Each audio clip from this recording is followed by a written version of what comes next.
Hi all, இன்னைக்கு என்ன விலாக்னா விக்ரமாதித்தன் கதைகள் பார்ட் 2 தான். இதில் வந்து வினோதராட்சத புதுமை இருக்கு இல்லையா, அது சொன்ன கதை தான். ஏன்னா சந்திரவர்ணன் அப்படின்ற ஒருத்தன் இருக்கான். அவன் வந்து ஒரு பிராமணன். அவன் வந்து நந்தியபுரம் அப்படின்ற ஒரு நகரத்தில் வந்து வாழ்ந்துட்டு வரான். அவனுக்கு நிறைய கலைகள் தெரியும். மேலும் அவன் நிறைய கலைகளை கற்றுக்கணும் அப்படின்ற ஒரு ஆசையோடு இருக்கிறான். அதனால் துறை வாழ்க்கையில் போயிடுறான். அது மட்டும் இல்லாமல் அவனுக்கான சிறந்த குருவையும் அவன் தேர்ந்தெடுக்க ஆரம்பிக்கிறான். ஆனால் அவன் நினச்ச மாதிரி அவனுக்கு வித்தைகளை கற்றுக்கூடிய குரு வந்து அவனுக்கு கிடைக்கவே இல்லை. அதனால் அவன் ரொம்ப கவலையாக இருக்கிறான். அப்படி வந்து குருவை தேடி அலைஞ்சிட்டே இருக்கும் போது ஒரு நாள் அவனுக்கு ரொம்ப களைப்பாக இருக்குது. அதனால அவன் என்ன பண்ணுறான் அப்படின்னா, ஒரு குளக்கரையில் உள்ள அரச மரத்துக்கு கீழே வந்து ஓய்வெடுக்கிறான். இப்படி அவன் ஓய்வெடுக்கும் மரத்துக்கு மேலே வந்து பிரம்மராட்சதன் வந்து தவம் பண்ணிட்டு இருக்காரு. அவர் வந்து பார்க்குறாரு, என்னடா ஒருத்தன் வந்து கீழே இப்படி அயர்ந்து தூங்கிட்டு இருக்கானே, என்னவா இருக்கும் அப்படின்னு சொல்லிட்டு மேலே தவம் பண்ணிட்டு இருந்தவர் கீழே இறங்கி வராரு. கீழே இறங்கி வந்து நம்மளோட சந்திரவர்ணனை வந்து தட்டி எழுப்பி, நீ யார், எந்த ஊர், எதுக்காக இங்கே படுத்து கிடக்க அப்படின்ற மாதிரி அவர் கேட்குறாரு. அவன் வந்து அந்த சந்திரவர்ணன் என்ன பண்ணுறான் அப்படின்னா, இவரை பார்த்தோன்னே வணங்கிட்டு என்னோட பெயர், அவனோட ஊர், அவன் எதுக்காக இங்கே வந்திருக்கான் அப்படின்ற விஷயத்தெல்லாம் அவர்கிட்ட சொல்கிறான். அப்படி சொல்லி முடிச்சதுக்கு அப்புறமாட்டு சந்திரவர்ணன் வந்து அந்த பிரம்மராஷ்டன் கிட்ட கேட்குறான், உங்களுக்கு தெரிந்த வித்தைகளை எனக்கு கற்றுக் கொடுக்க முடியுமா அப்படின்னு சொல்லிட்டு கேட்குறாரு. அப்போது இவனோட வேண்டுகோளை வந்து யார் ஏற்றுக்கிட்டா அப்படின்னா வந்து பிரம்மராட்சதன் வந்து ஏற்றுக்கிட்டாள். சரி, நான் உனக்கு கற்றுத்தரேன், எனக்கு தெரிஞ்ச வித்தைகளை உனக்கு கற்றுத்தரேன், ஆனால் நான் போடுற கண்டிஷனுக்கு நீ ஒத்துழைக்கணும் அப்படின்னு சொல்லிட்டு அவர் சொல்கிறாரு. அப்போது வந்து இந்த நம்மளோட சந்திரவர்ணன் என்ன சொல்கிறாருன்னா, சரி ஓகே, நான் வந்து நீங்கள் சொல்கிற கட்டுப்பாட்டுக்கு வந்து நான் வந்து உள்ளடக்கிறேன், நீங்கள் எனக்கு வித்தைகளை வந்து கற்றுத்தாங்க அப்படின்னு சொல்லிட்டு அவரோட காலில் வந்து நம்மளோட சந்திரவர்ணன் வந்து விழுறான். அப்போது அவரோட கண்டிஷன் என்ன அப்படின்னா வந்து, நீ இன்னையிலேருந்து 6 மாதத்துக்கு வந்து தூங்கவும் கூடாது, எதுவும் சாப்பிடவும் கூடாது, நீ வந்து தவம் இருக்கணும். நான் வந்து மேலே, அதாவது மரத்துக்கு மேலேருந்து ஒரு வித்தைகளாக ஒரு நாள் வந்து இலைகளில் வந்து எழுதி போடுவேன். நீ அதை கவனமாக எடுத்து படித்து அந்த வித்தைகளை கற்றுக்கணும். இப்படி 6 மாதம் நீ வந்து இதை பண்ணணும் அப்படின்னு சொல்லிட்டு இவர் சொல்கிறாரு. இதை கேட்ட சந்திரவர்ணனும் சரி, நான் அவங்களோட கண்டிஷனுக்கு ஒத்துழைக்கிறேன் அப்படின்னு சொல்கிறாரு. அவனுக்கு பசி தாகம் எடுத்துக்கூடாது அப்படின்றதுக்காக இவரோட மந்திரத்தையும் அவனுக்கு கொடுக்குறாரு. அவர் கொடுத்த அந்த மந்திரத்தினால வந்து சந்திரவர்ணனுக்கு பசி எதுவுமே எடுக்கலை, பசியும் உறக்கமும் வரல. அவரும் ஒரு நாளாக வந்து அந்த இலைகளை வந்து கீழே அந்த வித்தைகளை வந்து இலைகளில் எழுதி போடுவார். அதே மாதிரி சந்திரவர்ணனும் அது ஒரு நாளும் கற்றுக்கிட்டு வந்தான். அதே மாதிரி 6 மாதம் போச்சு, அவன் எல்லா வித்தைகளையுமே கற்றுக்கிட்டான். பிரம்மராட்சதன் வந்து தவம் இருந்தார் இல்லையா, அதனோட பயனாக வந்து வான் உலகத்திலிருந்து ஒரு மலர் விமானம் வந்து உலகத்துக்கு வந்திருக்கு.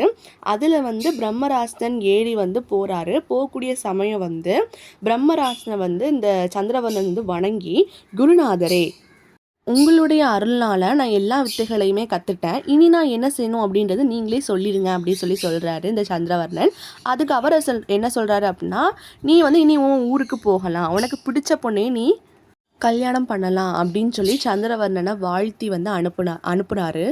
அதுக்கப்புறமாட்டு சந்திரவர்ணன் வந்து அந்த எல்லா வித்தைகளை எழுதப்பட்ட இலைகளையும் எடுத்துக்கொண்டு கன்னியாபுரம் அப்படின்ற ஊரோட கடை தெருவில் இருந்த ஒரு வீட்டோட திண்ணையில் வந்து களைப்புனால படுத்து உறங்கிட்டாரு. அப்போது அந்த வீட்டுக்காரியான வந்து தாசி வந்து அலங்காரவள்ளி கோயிலுக்கு போயிட்டு வந்துட்டுருக்கா, வீட்டை நோக்கி வந்துட்டுருக்கான். அப்போ திண்ணையில் வந்து படுத்துருக்கக்கூடிய ஆளை பார்த்துட்டு அவனை தட்டி எழுப்புறான். ஆனால் 6 மாதமாக பசியும் உறக்கமும் இல்லாத சந்திரவர்ணனால் அவன் தட்டி எழுப்பும் போது எந்திரிக்கவே முடியலை. இவ்வளோ தட்டி எழுந்திரிக்கலையே அப்படின்னு சொல்லிட்டு தாசி பயந்துட்டான். அதனால் அவனோட மூக்கில் வந்து கை வச்சு பார்த்தா மூச்சு கொஞ்சம் வந்தது. உடனே வந்து பக்கத்தில் உள்ள மருத்துவரை வந்து கூட்டிகிட்டு வந்து அவனுக்கு வந்து வைத்தியம் பார்க்க சொன்னான். மருத்துவன் வந்து அவனை பரிசோதனை செஞ்சுட்டு, இவன் வந்து உறக்கமும் உணவும் இல்லாமல் 6 மாதம் வந்து இருந்திருக்கான். அதனால தான் இப்போ அவனால் எந்திரிக்க முடியல. அவனுக்கு நம்ம மருத்துவம் செய்யலை அப்படின்னா அவன் உயிர் பிழைக்கிறதே கஷ்டம் அப்படின்னு சொல்கிறாரு.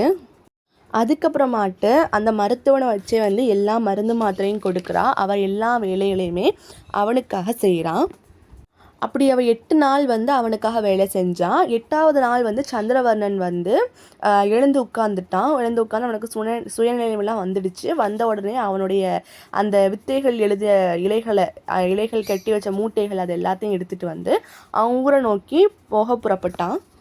இதை பார்த்த தாசி, அன்பரே நீங்கள் சுயநினைவு இல்லாமல் ஒரு வாரமாக இருக்கும் போது நான் தான் உங்களுக்கு எல்லா வேலைகளுமே பார்த்தேன். ஆனால் இப்போ நீங்கள் சுயநினைவு திரும்பிய பிறகு வந்து நீங்கள் வந்து என்கிட்ட ஒரு வார்த்தை கூட சொல்லாமல் போகிறீங்களே, இது உங்களுக்கே வந்து நியாயமா அப்படின்ற மாதிரி தாசி சந்திரவர்ணன் கிட்ட கேட்குறா. அப்போது சந்திரவர்ணன் சொல்கிறான், சரி நீ சொல்கிற மாதிரியே நான் உங்ககிட்ட சொல்லிட்டு கிளம்புறேன், ஆனால் நீ எதுக்கு என்ன தடுத்து நிறுத்துற அப்படின்னு சொல்லிட்டு அதை தாசிக்கிட்ட சந்திரவர்ணன் வந்து கேட்குறாரு. அப்போது தாசி என்ன சொல்கிறா அப்படின்னா, அன்பரே உங்களை வந்து திருமணம் செஞ்சு கொள்ளணும் அப்படின்றதுக்காக வந்து நான் உங்களுக்கு எல்லா வேலைகளையுமே வந்து செஞ்சேன், அதனால் நீங்கள் என்ன திருமணம் செஞ்சுக்கணும் அப்படின்னு தாசி சந்திரவர்ணன் கிட்ட சொல்கிறான். அப்போது சந்திரவர்ணன் சொல்கிறாரு, இறைவா இது என்ன வேடிக்கை, உன்னை எப்படி நான் திருமணம் செஞ்சுக்க முடியும், இது வந்து கண்டிப்பாக நடக்காது, உன்னுடைய ஆசைக்கு வந்து என்னால் இணங்க முடியாது அப்படின்னு சொல்லிட்டு சந்திரவர்ணன் வந்து மறுக்கிறாரு. அப்போது தாசி என்ன சொல்கிறானா, அப்படியா அப்போ நான் வந்து உன் மேலே வழக்கு தொடர்வேன் அப்படின்னு சொல்லிட்டு சொல்கிறான். இப்படி 2 பேரும் சண்டை போட்டுக்கிட்டு அந்த நாட்டோட அரசர்கிட்ட போகிறாங்க, போய் வந்து முறையாடுறாங்க. அப்படி இவங்க போனப்போ வந்து அந்த அரச குலத்தில் உள்ள குரு என்ன சொல்கிறாரு அப்படின்னா, அரசே பிராமண குலத்தில் பிறந்தவன் வந்து வேறு வகுப்பில் உள்ள பெண்ணை வந்து திருமணம் செய்யணும் அப்படின்னா 4 வகுப்பில் உள்ள பெண்ணை வந்து ஒரே சுப வேளையில் வந்து திருமணம் செய்யணும், இல்லை அப்படின்னா ஒரே பெண்ணை தான் திருமணம் செய்யணும் அப்படின்னா வந்து பிராமண பெண்ணை மட்டும்தான் திருமணம் செய்ய முடியும் அப்படின்னு சொல்லிட்டு குரு வந்து அரசுக்கிட்ட சொல்கிறாரு. ஸோ இன்றைக்கான பார்ட் 2 பார்த்திங்க அப்படின்னா இதோடய முடியுது. ஸோ இதோட கண்டினியூஷன் பார்ட் 3ல் வரும், கண்டிப்பாக அந்த வீடியோவும் பாருங்கள். இதுக்கு முன்னாடி உள்ள வீடியோ பார்க்கல அப்படின்னா கண்டிப்பாக அந்த வீடியோவும் பார்த்து இந்த வீடியோ பாருங்கள், அப்போ தான் உங்களுக்கு புரியும். இந்த மாதிரி நிறைய வீடியோ வரணும் அப்படின்னா லைக், ஷேர், சப்ஸ்கிரைப் பண்ணுங்கள். தேங்க்யூ.